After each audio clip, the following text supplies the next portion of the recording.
Galera, me perdoa aí, tá tendo uma instabilidade o final de semana inteiro aqui, dá claro na minha casa, aqui na minha região. Então me perdoa aí se estiver caindo e vamos nessa, vamos assistir. Na nossa transmissão, o Richarlison fazia elogios à postura do Vasco e à agressividade nas trocas.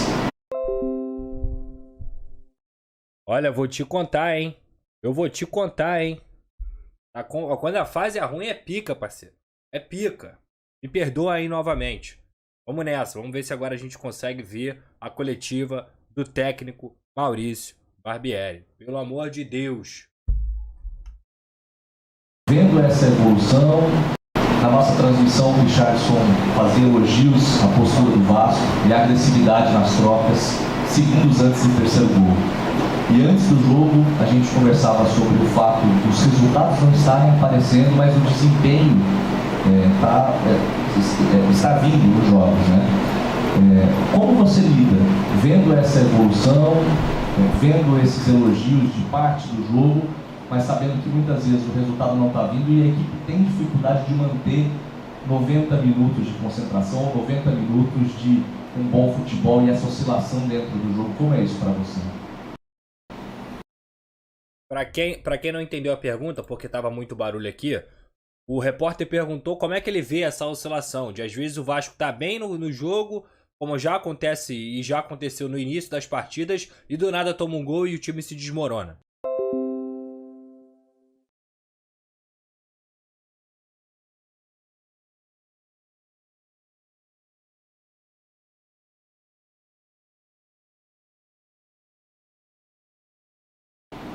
Uma leitura muito próxima ao que a gente tem. Eu acho que o jogo de hoje foi no máximo um jogo igual, mas em que sem dúvida nenhuma a eficiência deles teve um peso importante, né? Eu acho que em relação ao número de finalizações e chances, eles foram mais eficientes que a gente. Eu acho que a gente não tem conseguido traduzir esse rendimento em resultado, em gols, enfim, em algo que vá nos deixar mais próximo da vitória. É uma questão importante que a gente tem que ajustar. Conversamos um pouco no final do jogo, eu acho que a tônica de hoje foi que a gente sofreu gols sem o adversário precisar criar tanto. Acho que isso é importante, né? Esse gol de bola parada ilustra isso. A gente fez um esforço enorme para empatar o jogo aos 40 e depois acaba tomando um gol de bola parada, que acontece, faz parte, mas sempre é uma situação que envolve concentração, envolve ali tá muito firme, agressividade para disputar a bola, e a gente Tudo que o Vasco não tem, né, Barbieri? Tudo que o Vasco não tem. se deixou, enfim, deixou escapar um empate que não seria o resultado que a gente queria, mas dadas as circunstâncias seria um bom resultado. Eu acho que está faltando a gente amadurecer como equipe, como conjunto, como equipe mesmo, para a gente conseguir, com essa maturidade que a gente tem que adquirir, não oscilar tanto durante as partidas, entender esses momentos e ter outros resultados. Maurício, boa noite. Guilherme Gonçalves, Doutor News. Você falou sobre essa efetividade. Me parece que o jogo de hoje aqui sintetiza muito bem as 3 derrotas do Vasco contra Bahia, Santos e hoje também. Um time do Vasco que produz, cria, mas tem muita dificuldade em decidir. E um adversário que chega menos e tem facilidade em fazer gol no Vasco. Acha que o problema é maior defensivo, que proporciona facilidade ao adversário, ou é um problema ofensivo, que tem tanta dificuldade em fazer os gols? Chega menos não, né, guerreiro? São Paulo meteu 4 gols no Vasco. 4 caroço. 4, parceiro. Se teve uma coisa que o São Paulo fez hoje, foi chegar. Tem muita gente querendo criar malabarismo. Ai, realmente, São Paulo não fez uma partida maravilhosa, dominante, nem nada. Mas os caras meteram 4 gols? Pô! Chegaram, né? Chegaram bem até. Chegaram bastante.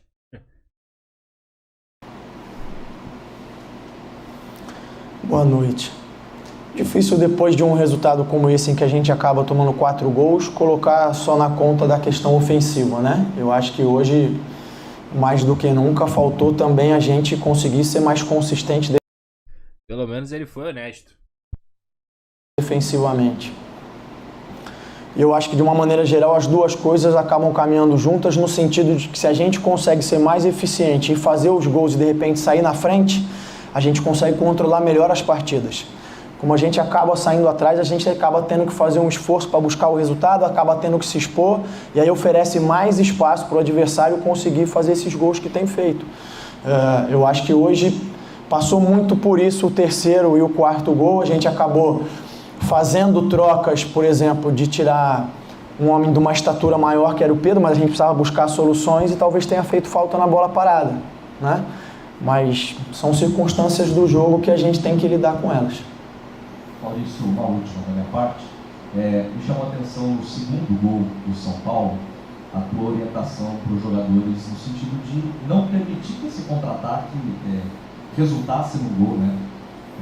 E o Vasco correu o risco antes do gol, de bola parada no Beraldo, de tomar um gol muito parecido, de um arremesso lateral do Léo e acabar saindo um contra-ataque onde a defesa está desprotegida. Queria te ouvir sobre essa situação, que a gente sabe que o arremesso lateral na área, para quem tem força no braço, vira uma arma importante, mas ao mesmo tempo tirar um defensor da área para fazer esse tipo de movimento. Eu queria te ouvir um pouco sobre o quanto agrega e os riscos que se acaba correndo nesse tipo de jogada, por favor.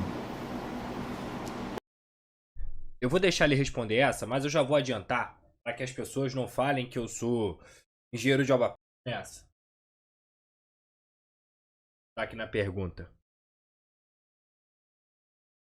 Resultasse no gol, né?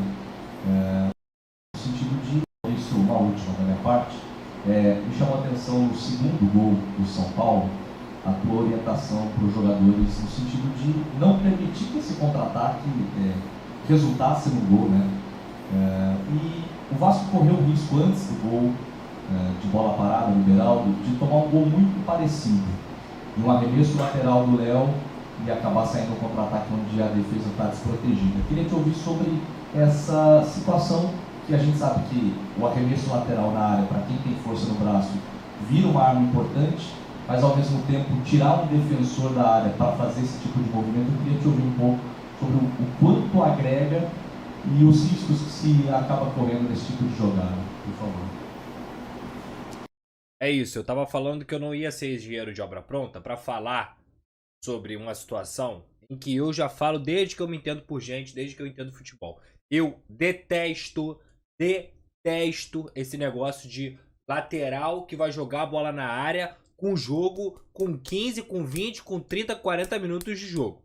Detesto. Uma coisa é uma circunstância do jogo onde você tá perdendo, tá empatando, e aí lá no final, no desespero, porque isso pra mim, desculpa, com todo respeito, vai ter um monte pra defender, vai ter um monte pra inventar, um monte de proteção. Com todo respeito, isso é jogada de time que não tem condição de produzir com a bola no pé. Isso é jogada de time que tá desesperado.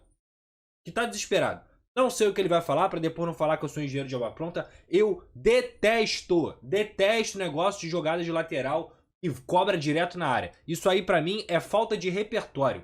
Ah, Pedrosa, hoje você tá falando isso. Não. Se você voltou lá se você viu aí, que eu até compartilhei nas minhas redes sociais, top 10 de coisas que eu mais odeio no futebol. Lateral direto pra área. Isso pra mim é coisa de gente sem repertório. Com todo respeito. Não dá. Pra mim, não dá. E outra, tomou um gol dessa maneira, porque o zagueiro tava lá cobrando o lateral e quase tomou o terceiro da mesma forma. Sabe qual é o pior? Nem levar perigo o Vasco consegue nessa jogada. Então não vem falar que é estratégia, não vem falar que, ai meu Deus, mas estava ali, estava aqui. Não vem, isso aí pra mim é desespero puro. Que a única coisa que o Vasco sabe fazer é jogar bola na área. Eu acho que nesse caso, em especial do arremesso lateral, eu acho que isso não fica tão evidente, porque a partir do momento que o Léo vai cobrar, o Piton fica ali, e não é uma situação em que o Piton não possa defender, porque não é uma jogada aérea.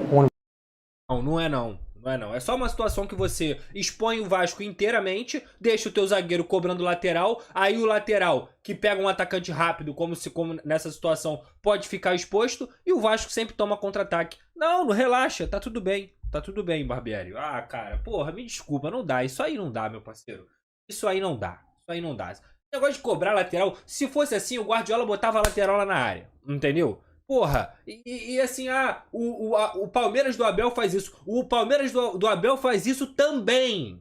Também, porque o Palmeiras do Abel faz o que quiser dentro de campo. É o melhor time do futebol brasileiro disparadamente. Tá em outra prateleira. Então não venha utilizar um parâmetro de um time que sabe jogar, que constrói jogadas de diferentes e diversas maneiras pra falar sobre um time como o Vasco, que só sabe jogar bola na área. Se o Vasco tivesse um repertório maravilhoso e essa fosse mais uma das jogadas do Vasco da Gama dentro da partida, beleza. Mais uma forma de construção. Mas não, é a única forma que o Vasco sabe jogar. Triangulando e cruzando na área e jogando lateral da área, que não dá certo. Muito pelo contrário. Hoje foi punido uma vez e quase foi punido pela segunda vez. Me desculpa, eu detesto isso, eu detesto. Pra mim, o que eu entendo de futebol, o que eu conheço de futebol, o que eu entendo que, caraca, beleza, isso pode ser uma arma, mas não é a arma principal. É como você joga teu CS aí, você joga teu joguinho aí de tiro, sei lá, Call of Duty e tal, tu tem um fuzil, tu tem uma segunda arma, e aí você tem uma parada especial, uma granada,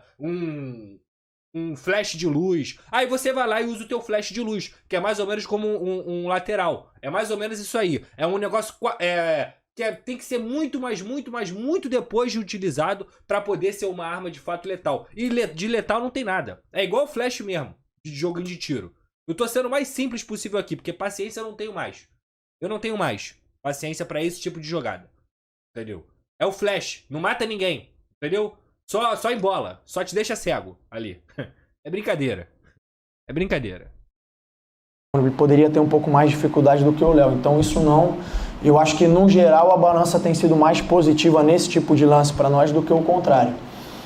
Em relação ao segundo gol deles, toda vez que você vai atacar numa bola aérea ofensiva, você acaba levando seus defensores, que são aqueles que têm. E antes que os professores, os scouts, as pessoas que às vezes se acham os donos do futebol moderno, se eu quiser explicar isso aqui taticamente, eu vou conseguir explicar. Se eu quiser parar o lance aqui e explicar taticamente onde está errado, qual cobertura deveria ser feita, eu poderia explicar. Mas hoje eu vou me resumir a isso, tá? Hoje eu vou me resumir a fazer uma alusão a um joguinho de tiro. Que é uma vergonha. O Vasco do tamanho do Vasco ter que ficar usando latereio para poder conseguir fazer gol e que nunca consegue nunca. Tô estressado já. Mas condição de disputar uma bola aérea é sempre um momento em que você fica um pouco mais vulnerável. Eu acho que ali a gente cometeu 2 erros. O primeiro foi porque a gente recuperou a bola e a gente tentou jogar por dentro, que é onde está o adversário. A gente tinha que ter aberto o jogo e tentado uma outra situação de colocar a bola na área. E depois, como você frisou bem, a gente tinha que parar o lance antes, como o São Paulo parou várias vezes que a gente conseguiu escapar. O São Paulo parou com falta, teve uma do Rafinha muito clara em que a gente estava escapando no contra-ataque, ele foi e fez a falta. É uma questão que a gente vem debatendo, mas a gente precisa fazer. Maurício, você respondeu na primeira pergunta do colega que o empate poderia, pelas condições do jogo, ter saído com um resultado positivo. E logo depois do Vasco empatar, você tira o Galarça e coloca o Rodrigo. Uma troca que, em teoria, deixa mais defensivo. A sua leitura era de que naquele momento era importante segurar o empate, ou o Galarça não tinha condições, enfim. E acredita que se tivesse mantido esse ímpeto de pressionar o São Paulo, poderia o São Paulo não ter tido esse escape para ter a bola parada no terceiro gol? Não, porque a orientação não foi descer e esperar. O Galarza, no momento que ele faz o gol, ele sente cãibra e avisa. Aí ele ainda fala, não, deixa eu tentar. E eu ainda espero alguns minutos, mas eu vi que ele não estava em condição. Então eu precisava substituir um volante por outro, não tinha outra situação que não fosse essa. Porque por mais que de repente se eu colocasse um terceiro zagueiro, eu ia ficar só com o Jair no meio, ia ser uma situação de trazer mais ainda o São Paulo. Então a ideia de colocar o Rodrigo foi porque o Galarza pediu para sair, tanto é que na hora da substituição ele cai no chão e sai até com dificuldade. E a gente continuou pressionando, talvez não com tanto ímpeto, mas continuou pressionando. Acho que foi mesmo o lance da bola parada, do escanteio, que sem dúvida a gente tem que ter mais atenção. Se eu não me engano, foi o primeiro gol que a gente tomou de bola parada desde o início do campeonato, então era uma situação que a gente vinha conseguindo lidar muito bem com isso. Mas hoje aconteceu e foi um peso enorme para todo o esforço que a gente tinha feito para empatar. Mais do mesmo, né? Desculpas e desculpas e desculpas e evolução nenhuma. Vamos lá. Vou me tranquilizar aqui pra gente poder. Primeiro eu vou falar da situação do Vasco, depois a gente analisa o jogo. A informação que eu tenho nesse momento, 10h40 da noite do dia 20 de maio, é que a diretoria do Vasco não pensa em demitir Maurício Barbieri. Não é algo que passa pela cabeça da diretoria, que ainda acredita no trabalho e que ainda acredita que esse time pode evoluir, principalmente pensando também na janela do meio do ano, onde o Vasco, teoricamente, precisa trazer mais reforços e, segundo a diretoria, vai tentar trazer mais 3 jogadores, no mínimo, aí de peso para esse time titular. Ok? Ok. Vamos recapitular o trabalho do Barbieri. Até uma pergunta que eu fiz pra ele e que eu fui muito. E pra todo mundo que tá mandando superchat aí, eu vou ler todos os superchats, inclusive pra quem mandou o superchat na live anterior que tava caindo, tá? Pode ficar tranquilo que eu já anotei aqui no meu bloco de notas. O Vasco começa o ano, sim, com uma reformulação. 16 atletas chegaram, muitos saíram. O Vasco é um time jovem. Aí tira um cara que era o elo de experiência desse time também, que era o Nenê. Começa o Campeonato Brasileiro e a expectativa do Vasco é um Campeonato Brasileiro de competição. É eliminado da Copa do Brasil de forma, na minha opinião, terrível pro ABC, o que já traz uma pressão muito grande. Faz um Campeonato Carioca, ok, vai ali até a semifinal, era o que se esperava. E inicia o Campeonato Brasileiro vencendo o Atlético Mineiro. Inclusive a única vitória do Vasco nos últimos 10 jogos, nos últimos 2 meses, o que é muito grave. O nível dos adversários sobe. O nível do Vasco, que estava até ok, digamos assim, cai. O trabalho regride. O Vasco faz um jogo bom contra o Atlético Mineiro, bom contra o Palmeiras, e a partir dali, o que a gente vê é regressão de um trabalho. Ponto. Regressão de um trabalho onde você perde para o Bahia em casa, dentro de São Januário, onde você perde para o Santos, dentro de São Januário. Contra o Fluminense, por mais que ele queira inventar, o Vasco foi sim amassado no segundo tempo, onde o time que deveria ter saído vencedor, pelas chances que ele criou naquele momento, foi o Fluminense, que o Léo Jardim fez uma partida maravilhosa, isso é mérito dele. Aí pega um Curitiba fora de casa, uma atuação terrível. Terrível.